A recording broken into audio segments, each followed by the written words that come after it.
November 2003, that's a long time ago, but that's when PGR 2 or Project Gotham Racing 2 first came out on the original Xbox. And I remember absolutely loving it to death. This was the game I played the most on the original Xbox, and it was the best PGR for me as well. Number 3 and number 4 weren't that great for me. It just lost somehow some of the magic that this game had. And I'm going to play it again today for the first time in around about 20 years. It's been a long time, so I'm going to play it again. Has this game lost the magic, or is it still there? And is it actually comparable in mechanics wise and how it plays to some of today's more modern games? I'm going to play it today on this arcade system here, which I designed and built myself. Got an Xbox 360 built into the hatch there. Really cool. It's got a PC attached to this as well, set up with wheel and pedals. Now, I can play it on an original Xbox, but I'm going to play it via emulation on this one. But let's have a quick sip of me tea. Ah, delicious. And have a look what we got. Well, the first thing I noticed straight away is how much simpler everything is. Single player, multiplayer options, content, and Xbox Live sign-in, which no longer works on original Xbox games. So single player, Kudos World Series, Arcade Racing, and Time Attack. Simple as that. Kudos World Series, I remember this. This had a really cool system where it wasn't just how fast you drove, it was how stylish you did it at the same time. You got things called kudos points as you raced. If you just took a corner normally, it'd be fast and you just carry on going. If you'd done it with a fancy slide and power slid out of it while sliding and getting a bit of a drift going, you'd get kudos points, and you could store them up instantly by just correcting yourself and going in a straight line, or if you've done more fancy moves, getting into another slide quicker or drafting a car or something like that, you could build up a multiplier and chain together more kudos points. But the risk was that any sort of contact with another vehicle or the side of a barrier, something like that, you would lose your points and have to deal with the fact you just lost a whole bunch of points. But let's take a look. Let's go for the most basic one. This is a really old save. My original save is long gone on this. Let's go to the very first one. First time in absolutely ages. Street race. Volkswagen Beetle RSI, that will do. Right. Earn race position bonus kudos when you meet or exceed your target position. So you have to get a certain amount of kudos to get past the first stage or get past each level. Wow. Different viewpoints. No dashboard in this. Sounds giving me a bit of a nudge already. Wow. It's competitive, but oh my god, there's an instant sort of magical feel about this. I think that was too hard to break in. First thing I notice, no faff at the beginning, no annoying talking chappy just talking to you like you've never seen a racing game before in your life all the time and stuff like that. And also no brake markers, where to brake for the corner. No racing line is visible on the screen for you to follow as well. It's just you and the track. This is like the bare bones. It feels like I can actually spin the car out. Not so much. But this would be a bit more of a challenge. Like I had to recorrect there. Sorry, mate. Oh yeah. That'll rub out, mate. Don't you worry about it. But it feels good. That drift there felt really nice. Having to feel like I can't just plant the pedal around the corner. I mean, yeah, the graphics aren't anything to write home about in 2024. The play is really nice. And you don't think about the graphics when you're playing it. I'm just racing and I'm having a really good time. See, that was good. I'm quite surprised how good that felt to play. Wow. Right, so let's continue. Let's go to a faster car. That was a bit easier to control. That was quite an easy car, that one.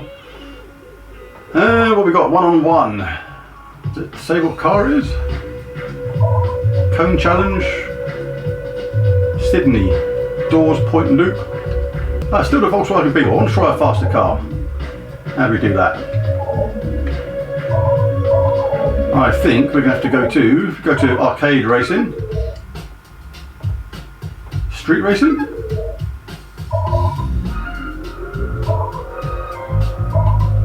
Oh yeah, you've got different cars here. This is the Chevrolet Camaro SS. This next one is the Ford SVT. Oh, and this one is the Honda NSX Type R. Now I'm going to try that one in a minute. I'm going to do this one with the Camaro first, and then I'm going to try any NSX. And the reason is, I've had an NSX before. I've had two in fact, and I absolutely loved it. It's my actual car selling regret. I wish I'd never got rid of my red one. It was absolutely immaculate, and they skyrocketed in value after I sold mine, which was really annoying. Just got that thing where sometimes you sort of worry about a car too much all the time. I'm going to try on the silver because I've not done this for a long time, and the Camaro is pretty fast. But yeah, my NSX, also, when you got a car like that, you worry about people accidentally dinging the door or scratching it or running, you know, into the back of it or something like that. And I tend to worry about things like that too much, so I ended up selling it. And I kind of wish I hadn't. Right, let's see what this is like. Oh, there's some vibration through the wheel there. That was nice.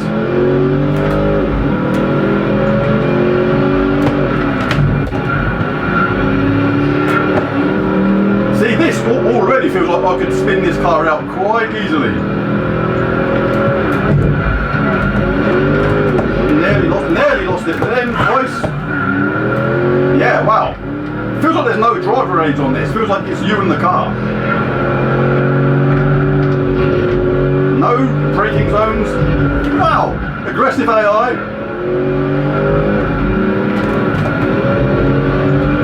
No lights on the track to tell you what is the ideal driving line.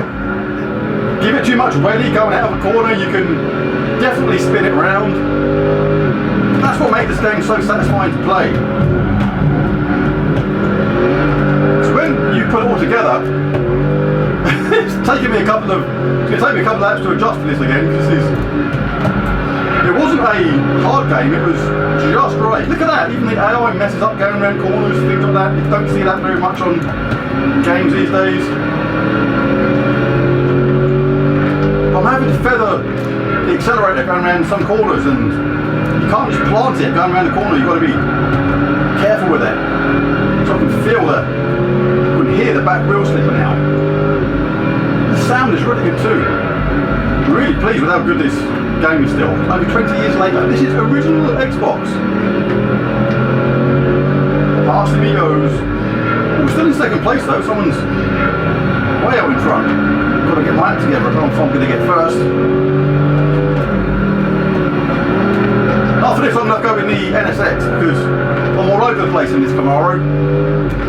I want to see how an NSX feels driving this as a car. I know how it drives in real life, and I used to be able to drive my NSX quite fast, so I know how to push that car. Not on these streets, by the way. I wasn't a gobbo. Right, anyway, that was okay, but I was slow. I was spinning the wheels way too much. Giving too much ruddy coming out of the corner, but I know what an NSX is like. This is the NSX Type R though, so it is a bit different.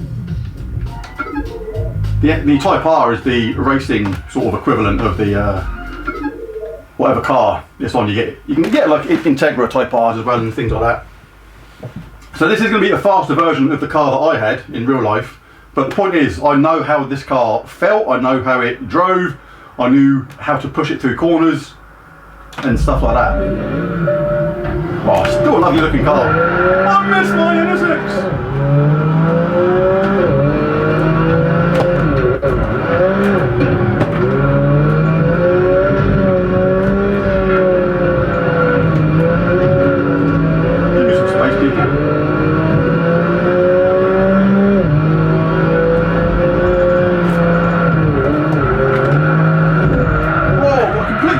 By the AI.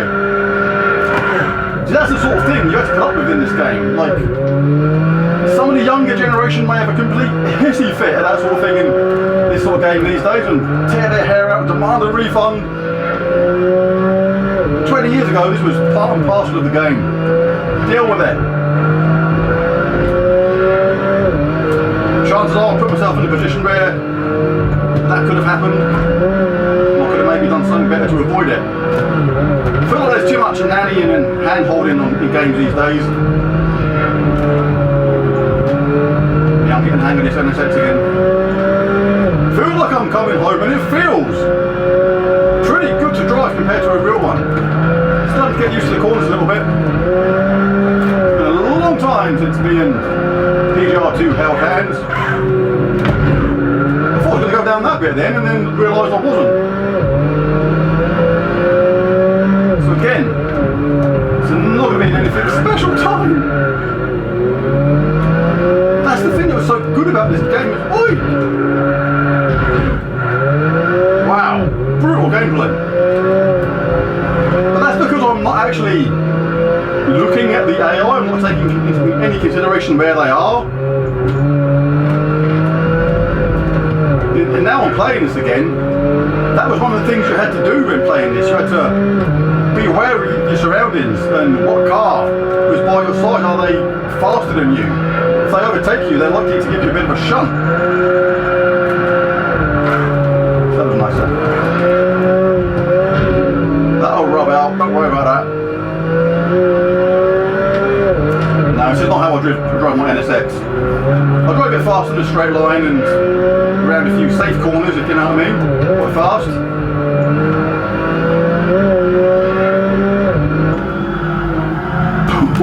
I mean, I'm not doing very well, but it's been 20 odd years. But, oh my god, it feels fantastic. What a game this is. Sensation of speed is really, really good. It's still fast. I'm not thinking about the graphics, I'm just playing the game and I'm absolutely loving it. I can see me playing this game a lot and seeing how far I can get again, getting more kudos, unlocking all the stages and getting the faster cars opened. Wow, I am a little bit stunned. Capital Thrill, the Nissan Skyline. It's got to be done. I mean, I'm doing rubbish now, but back in the day when I used to play this a lot, I remember getting all the platinum medals as well. I used to get all the platinums. Used to be really competitive on the leaderboard as well. The online mode was absolutely fantastic.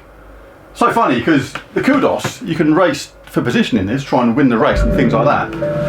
Or you can race for kudos. Kudos is what gives you points to progress to next stages, open up new cars, things like that. And it was always so funny. Because there was often a bunch of us that sort of knew each other quite well. But as is, oh, this car's fast. Wow, you've got to be really careful with the accelerator. It will just literally spin you out. But it's a fast car. Hang on. Well, it takes some concentration to play this. But yeah, it was the classic PGR excuse. Whenever they weren't in the top 3, they were like 7th or 8th or something. You say, oh, so-and-so, what happened to you? You know, they just went to say, oh, they had a bad race or something. It's the classic PGR excuse. I was racing for kudos. That's what you get all the time. Like somebody will like finish in a low down position and ask what happened. Nah, I wasn't really racing for position. I was racing for kudos. In other words, I was doing Larry slides around corners. You can take it ordinarily. You can deliberately get a bit of a slide on and things like that. I'm not doing very well at it at the moment, but once you've got the knack of going around the corners, getting a slide going, drifting around corners, you can build up kudos points and progress through the game. And it was the classic excuse.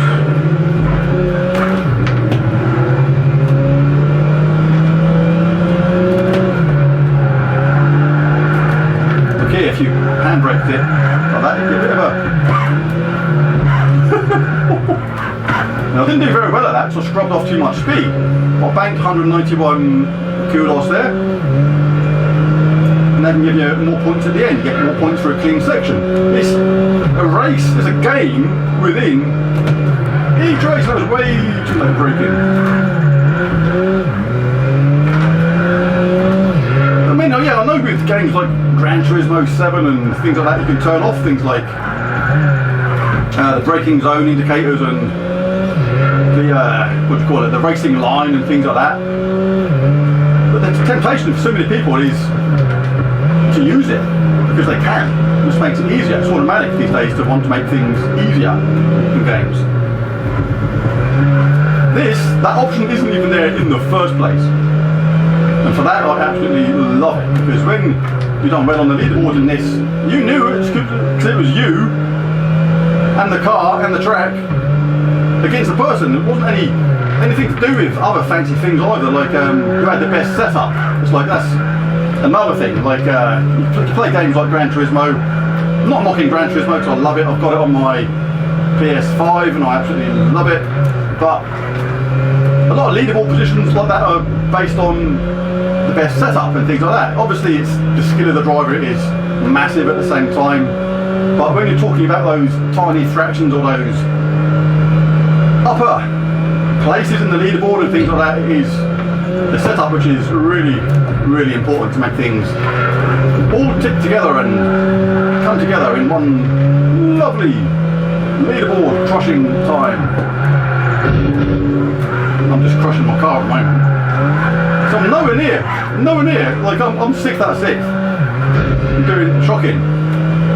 But it's because I'm having to feather the throttle. I haven't learned the track again. I've got to relearn this track. There's no guide guiding me around. There's no brakes just automatically braking for me. There's nothing to tell me when I should brake. You got to play the track and you got to learn the track. But the great thing about that was, when you went into the PGR lobbies and played the game online, everybody sort of knew the track because they had to. A lot of tracks now on these modern racing games, if you went into a racing lobby, and people were turned off that sort of thing by default if they could, a lot of people just wouldn't know how to race the track because they are not used to actually racing it. They're used to just following. It's so easy to crash. Because they're just used to following a pattern of I accelerate here, I'll just follow the line in the middle, which is the racing line, and I brake when it tells me to brake, and I accelerate when the line is green again or something, whatever it is. None of that in this game. It was an unfortunate thing because PGR did, for me anyway, after PGR 2, go immediately downhill. I don't know what happened on the Xbox 360 with PGR 3 and 4, but it just wasn't as good. The magic had been lost somehow.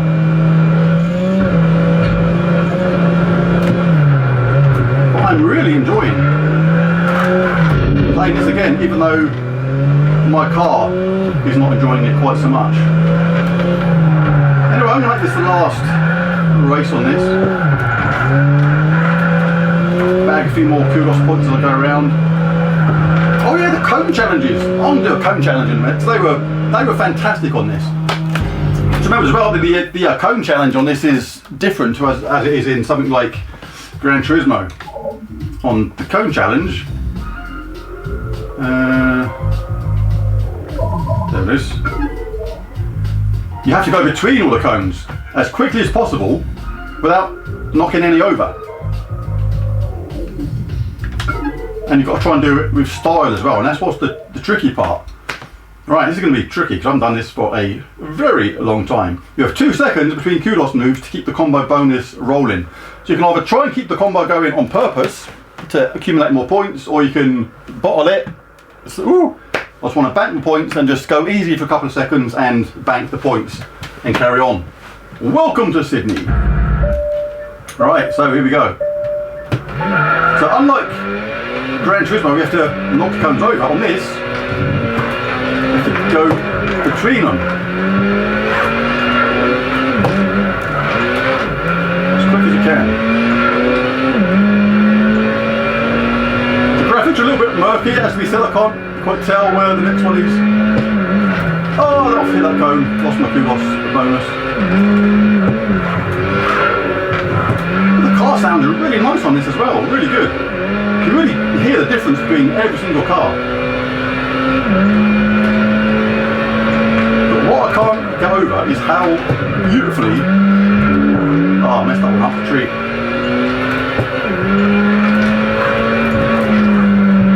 This plays. Absolutely plays fantastic. Don't think I've got enough points. 529, 579 altogether after the bonuses have been applied. Oh, I did get enough, and that was terrible, but that was only the silver thing. Pardon me. Kudos rank increased. You are now Kudos rank 5. For ranking up, you received 3 Kudos tokens. It's really funny seeing all this stuff again, just bringing all those memories back, slowly but surely. Ah, PGR 2, you lovely thing, you. Alright, so we'll go with this one, Cone Challenge 2. And then we'll call the video a day. Video? You know what you are? You're a day. Oh yes, the jokes don't get any better.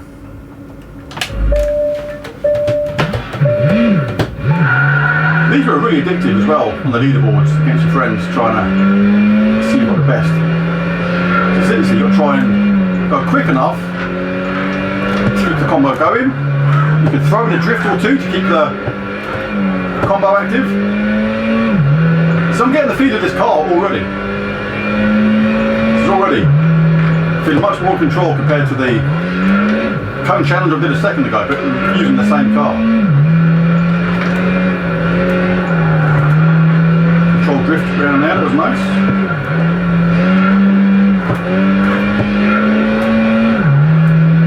Feels like the frame rate drops ever so slightly on this through the Xbox 360. I think it ran smoother than this through the original Xbox, which I've noticed before on Xbox. I think it's Outrun 2 Coast to Coast. It runs a bit chuggy through an Xbox 360, but on a original Xbox it plays absolutely superbly. So there it is, Project Gotham 2. First game on this for around about 17-20 years, something like that. But I absolutely love it, and I can see myself going back to this and playing it some more, just trying to unlock some more of these tracks. I want to unlock some St. Basil's Circle. Amazing track. There's how many racing games, if any, could you and a bunch of friends sit there and play just the same track all night? But that's what we used to do on St. Basil's Circle. It was an amazing, amazing track, and we would be super competitive on it, but sort of fair racing at the same time, and just race that track over and over again, and it was absolutely fantastic. Well, I'm going to wrap this video up now because I totally love this game, and I didn't think I'd come back to it and still love it as much as I did when I first played it, but I think I do. It's absolutely superb. But yeah, Project Gotham Racing 2, love ya. Anyway, gonna wrap this video up now. Thanks for watching. Catch you again next time. I'm gonna do more videos on this cabinet which I built myself. Really good, really happy with it. But thanks for watching. Hit the like and subscribe if you want to see more, and catch you again next time. Bye for now.